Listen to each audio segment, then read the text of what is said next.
Tout est grâce, tout est grâce. Tout est grâce, tout est grâce. Naonyo Sunzamba Salela Batona Mokili. Tout est grâce, tout est grâce. Jamais moto ya utona dans Amerita et loko. Tout est grâce, tout est grâce. Valeur à Oyo Nzamba Sala et son mama katena mbongo. Tout est grâce, tout est grâce. Afungole la biso. Ekuke kinona kembo. Tout est grâce, tout est grâce. Ata eloko ya ofele senga kakite. Tout est grâce, tout est grâce. Sokozi invitation à mon konzola telamba ya fêtier. Tout est grâce, tout est grâce.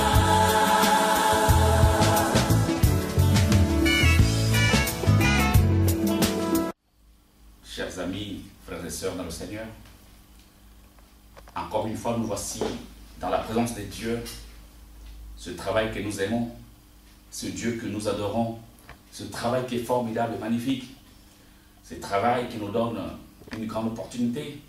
Mais je sais que se tenir devant vous, bien-aimés le Seigneur, même si c'est une grande joie, même si c'est une très bonne chose, mais je sais que c'est une grande responsabilité. Je suis là encore une fois, votre humble serviteur, à votre service, pour vous apporter la nourriture spécifique de la part du Saint-Esprit de Dieu. Je t'apporte un message qui va changer ta façon de concevoir Dieu. Et surtout ta façon de te concevoir toi-même. Si tu ne sais pas réellement qui tu es, eh bien, tu auras du mal à vivre la meilleure vie chrétienne qui existe. Si tu ne sais pas qui tu es réellement, eh bien, celui qui sait qui tu es toi va se moquer de toi, car le diable sait très bien qui tu es toi. Je m'adresse à toi, mon frère, ma soeur, chrétien, chrétienne. Si tu ne sais pas qui tu es le plus malheureux. Celui qui ne sait pas, le chrétien qui ne sait pas qui il est réellement, est malheureux. Le chrétien qui ne sait pas qu'est-ce que Christ a fait pour lui, il est très malheureux. Le chrétien qui ne sait pas ce qu'il est dans la vie chrétienne, dans ce monde, et dans le cœur de Dieu, ben il est vraiment malheureux. Et je vais t'enseigner quelque chose qui va te rappeler, t'interpeller, et surtout te révolutionner, afin que tu comprennes qui tu es réellement. Alors sans plus tarder, je t'invite à ouvrir ta Bible dans l'Évangile selon Jean, au premier chapitre.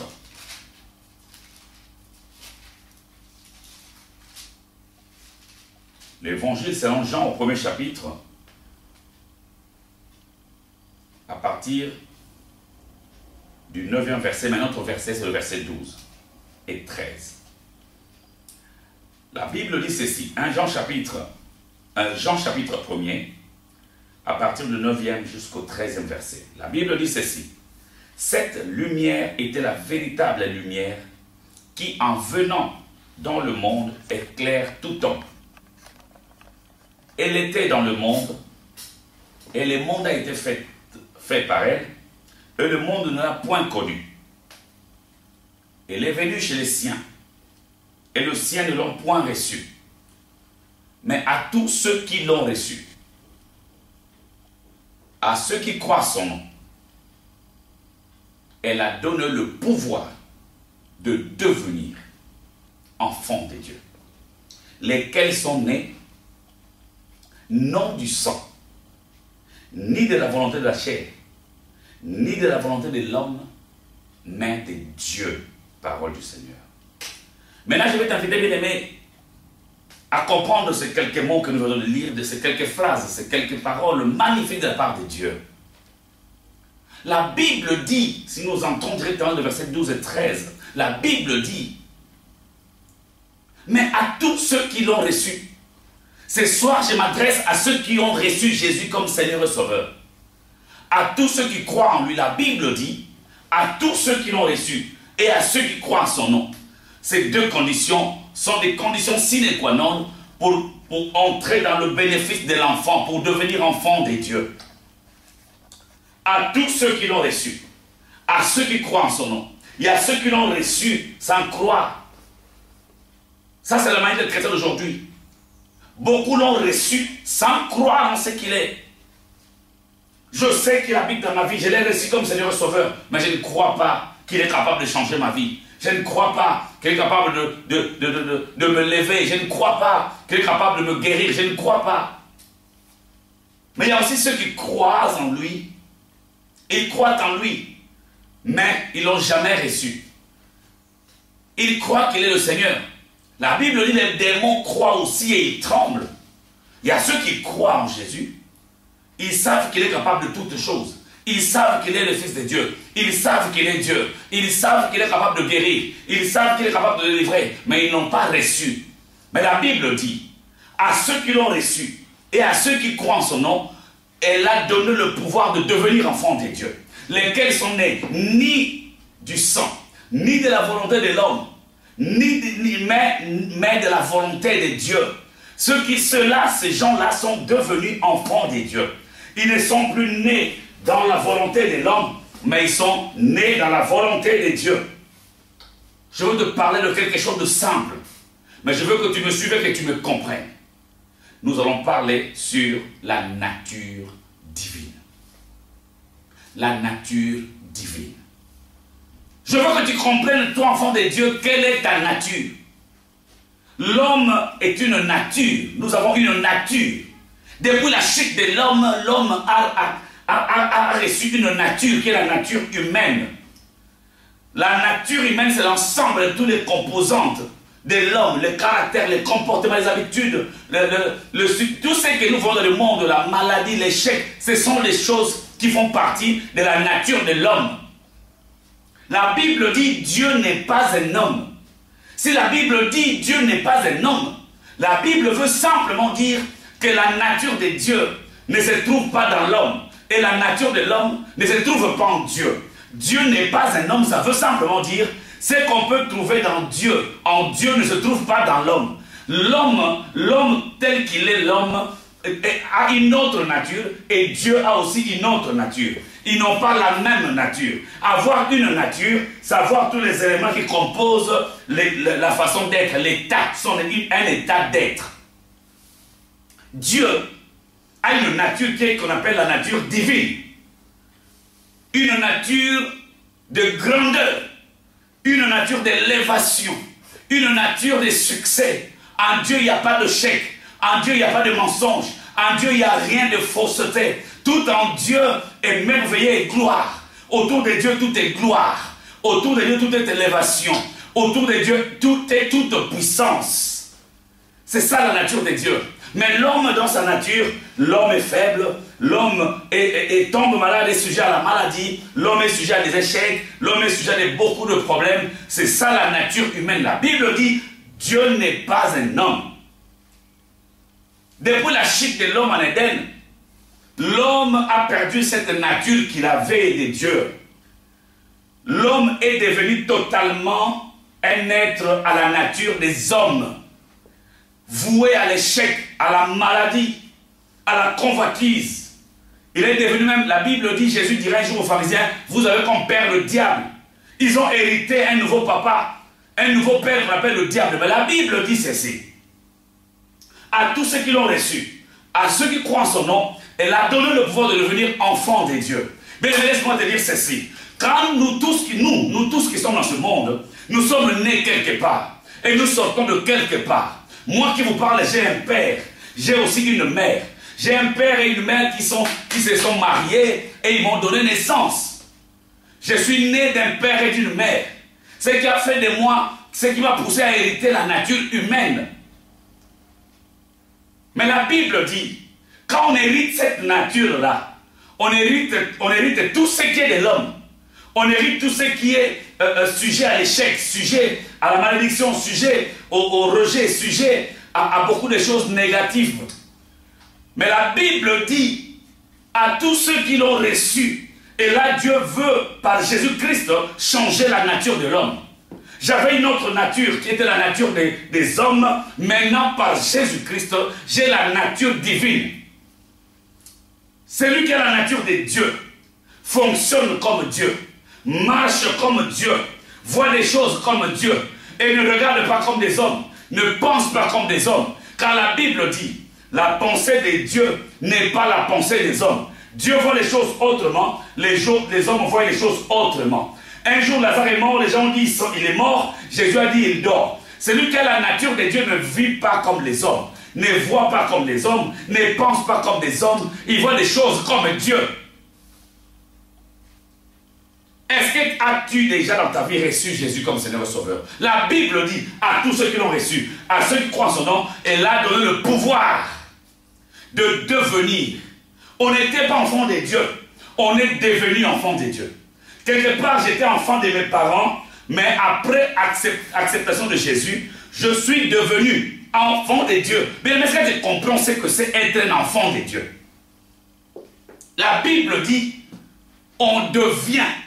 Si on devient, c'est qu'on ne l'était pas. On devient enfant de Dieu. Mais est-ce que tu comprends cette relation qui existe entre toi et Dieu? La Bible dit, Dieu est devenu ton Père. Et toi, tu es devenu son fils. Tu es devenu son enfant. C'est-à-dire que par Jésus-Christ, nous changeons de nature. Nous avions une autre nature qui était humaine, mais par Jésus-Christ, nous héritons une nature qui est divine. Bien aimé, l'enfant d'un chat, le petit d'un chat est un chat. Le petit d'un lion est un lion. Le petit d'une poule est une poule ou un coq. Mais l'enfant de Dieu a la nature de Dieu. Celui qui est né de Dieu a la nature de Dieu. Celui qui est né de Dieu voit comme Dieu. Celui qui est né de Dieu pense comme Dieu. Celui qui est né de Dieu agit comme Dieu. Dieu ne cherche pas, Dieu trouve. Dieu arrive, il est partout. Dieu voit les choses comme Dieu. Dieu pense à la chose et appelle la chose. Les enfants de Dieu vivent comme des enfants de ce monde. Les enfants de Dieu qui ont la nature de Dieu vivent comme des enfants des hommes qui ont la nature des hommes.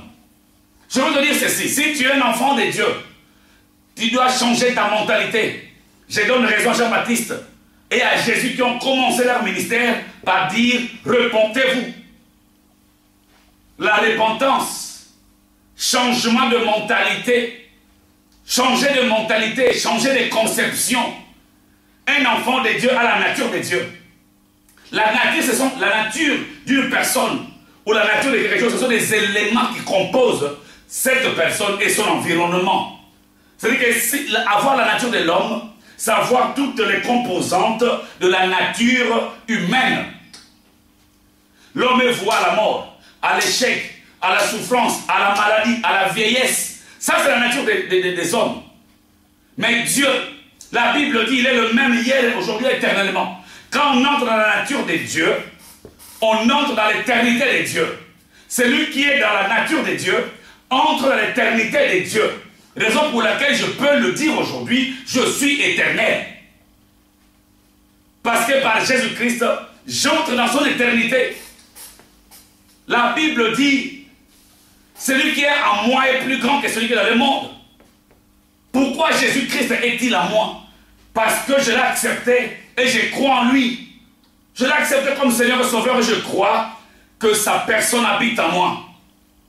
La Bible dit, celui qui est en vous est plus grand. Celui qui est en vous est plus grand que celui qui est dans le monde. Tel que tu es là, mon frère, ma soeur, tu n'as pas la nature humaine.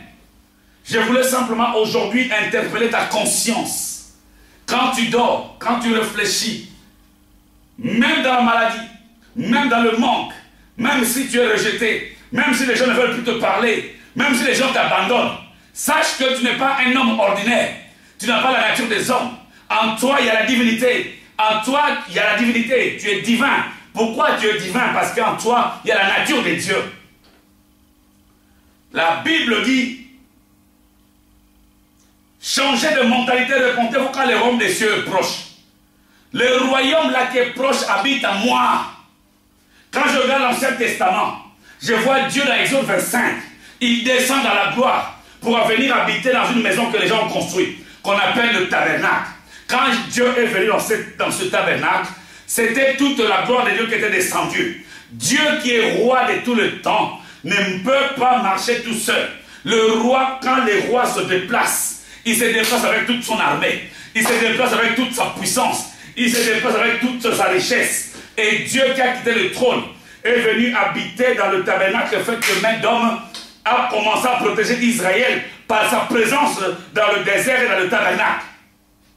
Israël a changé de nature à cause de la présence de Dieu dans le tabernacle.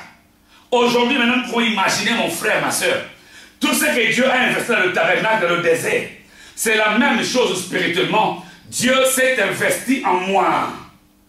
Dieu s'est investi en toi.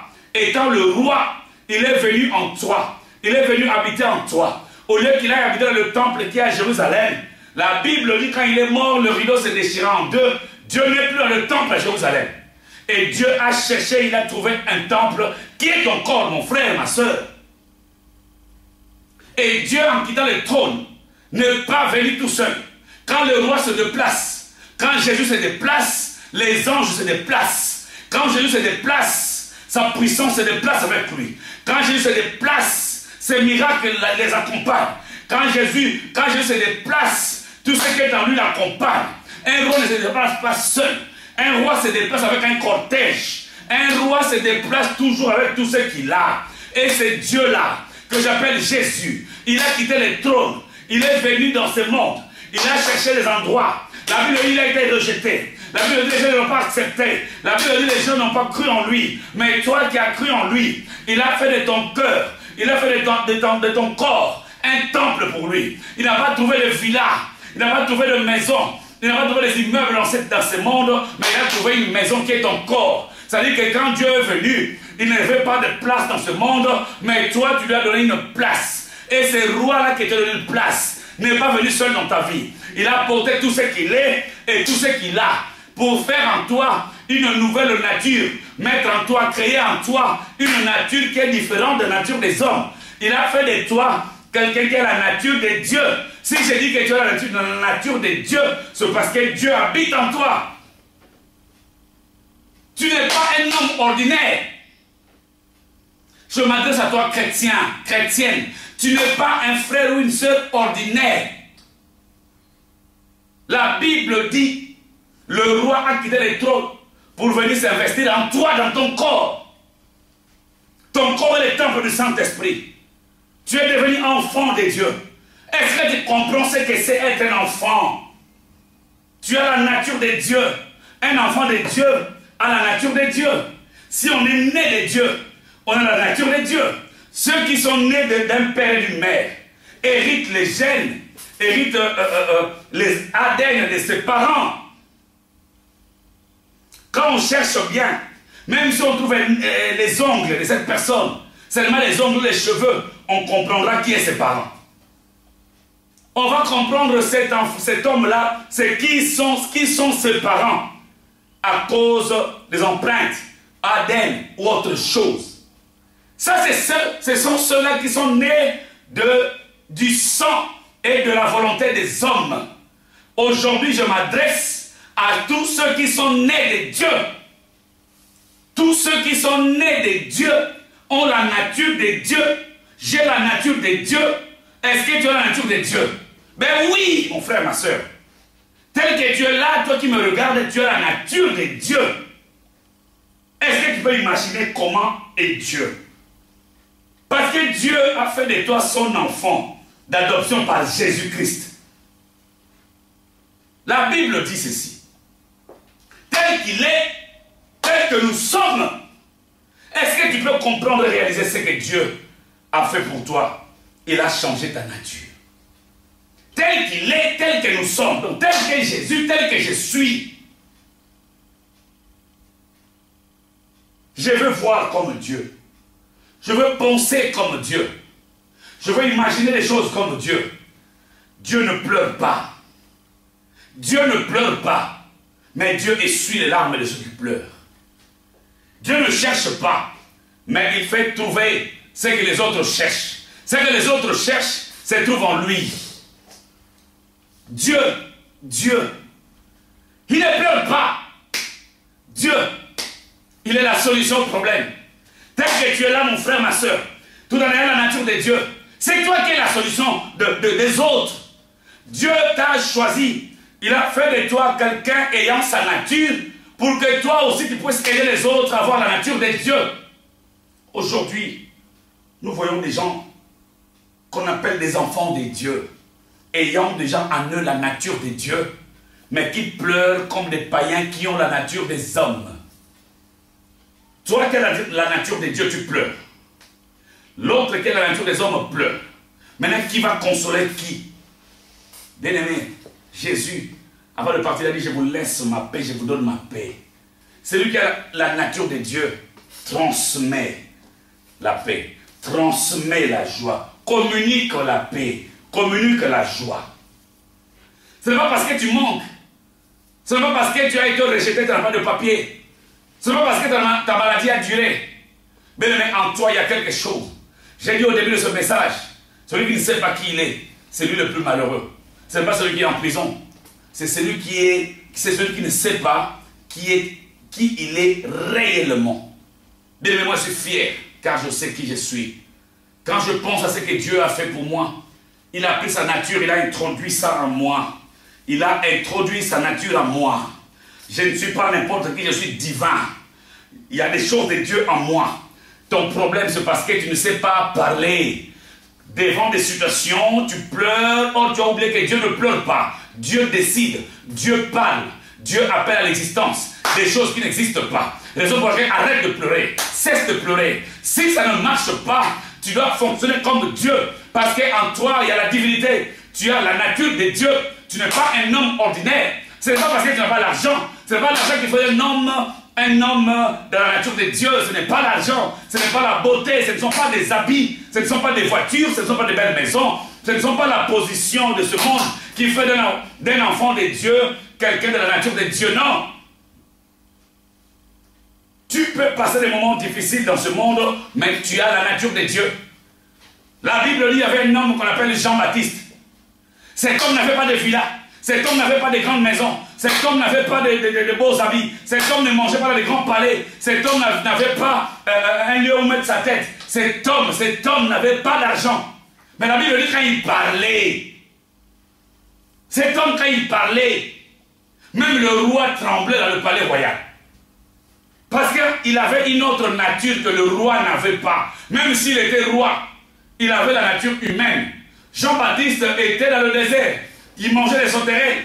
Il vivait dans le désert, il s'habillait de peau des animaux. Mais en lui, il y avait la nature divine. Quand il parlait, tout le monde écoutait. Des chefs militaires, des pharisiens, même le roi, tout le monde écoutait Jean-Baptiste. Sa parole avait de l'efficacité. Ce n'était pas sa position dans ce monde. La position dans ce monde n'a rien à voir. Je peux tout manquer, mais en moi, il y a la divinité. En moi, il y a la nature de Dieu. Quand un enfant de Dieu parle, il a la nature de Dieu. C'est comme si c'est Dieu qui parle. Quand un enfant de Dieu agit, c'est même s'il n'a rien, c'est comme si c'est Dieu qui agit, parce qu'il a la nature de Dieu en lui. Aujourd'hui, et les enfants de Dieu et les enfants de ce monde pleurent ensemble. Quand est-ce que les païens vont nous envier et venir au Seigneur? Qu'est-ce qu'ils voient en nous? Jean-Baptiste n'avait rien, mais les gens le regardaient et venaient. La Bible dit, beaucoup de gens venaient à lui. Beaucoup de gens venaient auprès de Jean-Baptiste. Et pourquoi? Parce qu'en lui, il y avait la divinité. Il avait la nature de Dieu. Mais toi, un enfant de Dieu, quand un païen te regarde et tu pleures, même lui, le païen ne pleure pas, il cherche des voies et moyens pour trouver des solutions à ses problèmes. Mais toi, enfant de Dieu, de janvier à décembre, on te connaît. Tu pleures tout le monde. Moins de problèmes, tu pleures. Moins de problèmes, tu pleures. Moins de problèmes, moi, je ne sais plus quoi faire. Comment est-ce que tu peux évangéliser les gens par rapport à tes paroles? Est-ce que tu sais qui tu es? Est-ce que tu le sais? Qui tu es, mon frère, ma soeur? Qui tu es? Qui es-tu? Les païens sont là, quand ils nous regardent, ils doivent nous envier. Pourquoi? Parce que nous n'avons pas la même nature. Nous n'avons pas la même nature. Ils ont la nature humaine, nous avons la nature divine. Mon frère, ma soeur, je veux interpeller ta conscience. À partir d'aujourd'hui, tout ce qui te manque, tout ce que tu cherches que tu ne trouves pas, c'est parce que tu cherches mal. C'est parce que tu demandes mal. Tu as oublié que tu as le pouvoir dans ta parole. Appelle à l'existence ce qui n'existe pas. Dieu ne pleure pas, Dieu appelle à l'existence ce qui n'existe pas. Le fait que tu as la nature de Dieu, tu peux agir comme Dieu. Le fait que tu as la nature de Dieu, tu peux parler comme Dieu. Le fait que tu as la nature de Dieu, tu peux fonctionner comme Dieu. La Bible dit, tout ce que Dieu a créé écoute la voix de Dieu. C'est parce que tu ne sais pas que le Dieu que tu cherches, matin, midi et soir, tu as oublié que ce Dieu-là habite en toi. Tu as oublié que ce Dieu-là habite en toi. Raison pour laquelle nous aussi qui prêchons, nous devons faire attention. Nous devons dire aux enfants de Dieu que ce sont des gens mis à part. Les enfants de Dieu sont des gens qui ont la nature de Dieu. Si nous voulons parler des choses, il y a des choses qui concernent les enfants de Dieu, il y a des choses qui concernent le monde. Nous n'avons pas le même message adressé et aux enfants de Dieu et aux païens. Ce message concerne les enfants de Dieu. Toi, païen, tu peux devenir aussi enfant de Dieu aujourd'hui. Si tu donnes ta vie à Jésus-Christ, tu l'acceptes comme Seigneur et Sauveur, tu auras la nature de Dieu. Tu auras la nature de Christ. Quand tu vivras, ce n'est plus toi qui vis. C'est Christ qui vit en toi. C'est ce que l'apôtre Paul a dit. Alors mon frère, ma soeur, je t'encourage. Toi qui as suivi ce message, change seulement la façon de voir les choses. Mets dans ta tête que tu n'es pas n'importe qui. Mets dans ta tête que tu n'es pas l'enfant de ton père ou de ta mère. Tu n'as rien à hériter. Tu as hérité la nature de Dieu. Tout ce qui est en Dieu, c'est ce que tu as hérité. Un enfant hérite la nature de son père. Un enfant hérite la nature de son père. Un enfant hérite les chromosomes de son père. Un enfant hérite les gènes de son père. Un enfant hérite les ADN de son père. Et si tu es enfant de Dieu, tu as hérité les chromosomes de Dieu. Tu as hérité les ADN de Dieu. Tu as hérité tout ce qui est de Dieu. Tu es un enfant de Dieu. Tu as la nature de Dieu. C'est à toi d'aller vers le monde pour changer le monde. Le monde t'attend. Lève-toi, mon frère, ma soeur, et que le monde sache qu'en toi, il y a la divinité. Que le monde sache qu'en toi, il y a la nature divine. Que Dieu te bénisse et rendez-vous à la semaine prochaine. Que Dieu te bénisse et bonne prière. Merci beaucoup. À la prochaine. All over this land, all over this land, get ready. God's gonna send revival all over this land. We're gonna be marching to victory with power in our hands. God's gonna send revival all over this land. Where two or more are gathered in His name, there He said He would be.